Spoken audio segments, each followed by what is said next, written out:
বিশ্বনবী বললেন খায়রুকুম মান তাআল্লামাল কুরআন ওয়া আল্লামা, তোমাদের মধ্য থেকে ওই ব্যক্তি আল্লাহর কাছে সবচাইতে বেশি সেরা যে নিজে কোরআন শিখে অন্যরে শিখায়া দেয়। আপনি কোরআন শিখলে আপনি সেরা, আবার আপনি যদি শিখায়া দেন তবেও আপনি সেরা।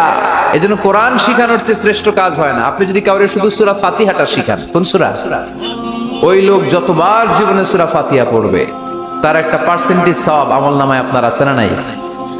আবার ওই লোক যদি কাউরে এই সূরা ফাতিহাটা শিখায়, আবার যারে শিখালে যদি আবার আরেকজনরে শিখায়, এভাবে যত জনকে শিখাবে প্রত্যেকের সওয়াব থেকে একটা পার্সেন্টেজ সওয়াব আপনার আমলনামায় দিয়ে দিবে কে? এজন্য কোরআন শিখবো, শিখাবো, শিখবো, শিখাবো। যারা কোরআন জানি না, কোরআন জেনে মরবো।